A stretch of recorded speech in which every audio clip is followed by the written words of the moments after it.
Good evening, folks. Again, I'm going to have to kind of break into things here because we do have a new tornado warning in effect for parts of Pearl River County. I put it on the same point. You can look, say, okay, well, do we have any debris at that exact spot? And thankfully, at this point, at least in this radar scan, we do not. The north there. So this is your warm inflow that's actually coming into the lowering, and there's your lowering right in there. It's actually right behind this pole.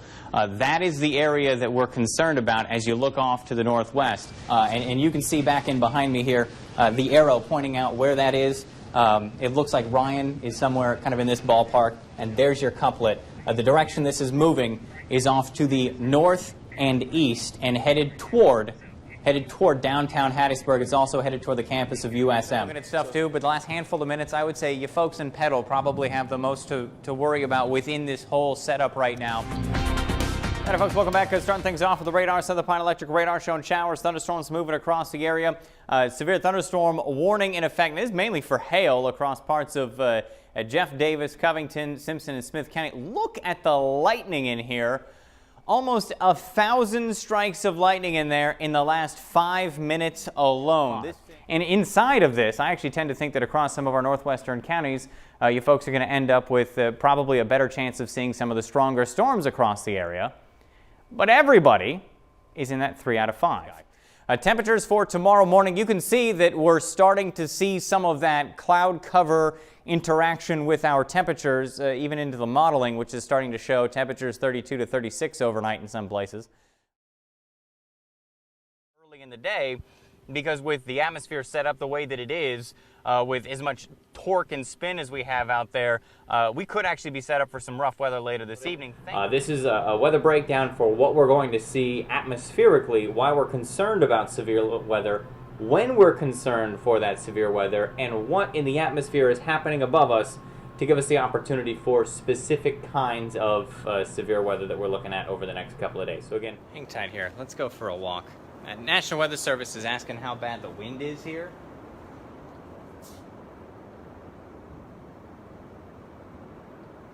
So I'm going to not go outside because there's way too much lightning.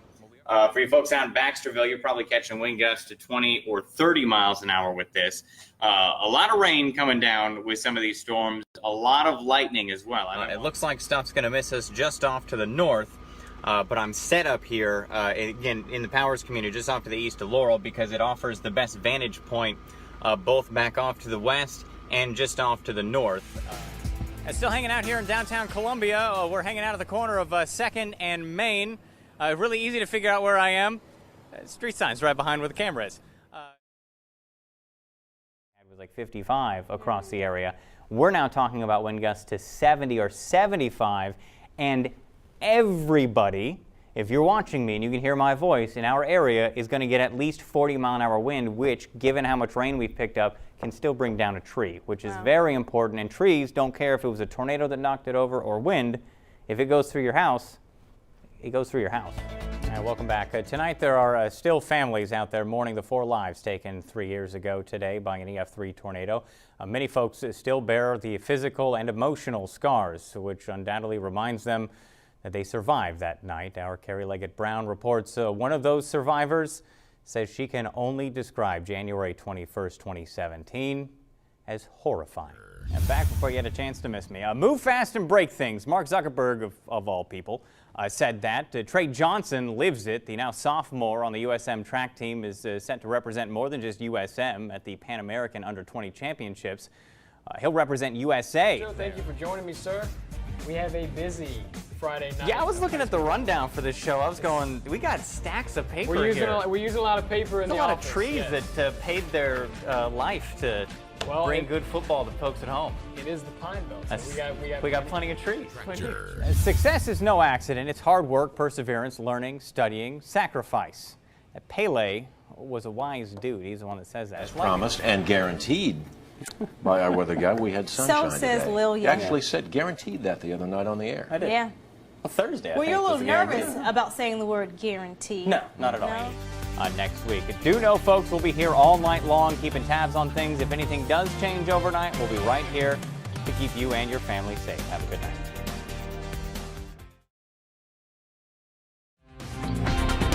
Yeah, folks, welcome back. Starting things off with a look at temperatures across the area. It is a chilly go of it if you're heading out to dinner for this evening. A 47 in Hattiesburg, 46 in Laurel, 45 in Waynesboro, or if you're just out moving around. There is still a bit of a breeze out there. You factor that in with the temperatures that we have across the area, and it feels even cooler than that. We're pushing, feels like, 40 in Bay Springs, Collins, and Columbia. The 30s back in behind that. The 20s by the time you get back toward Natchez and Pittsburgh.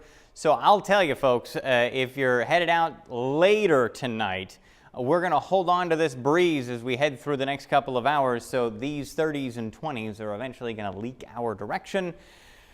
And it may be a pretty cold go of it later tonight. All right, Southern Pine Electric Radar is showing that we do have some precip out there. A lot of this isn't reaching the ground. I think a lot of you folks will get a couple of raindrops here and there, maybe even some light drizzle at times, but that's about as heavy as the precip's going to be this evening. We can zoom things back out. There's nothing else back here.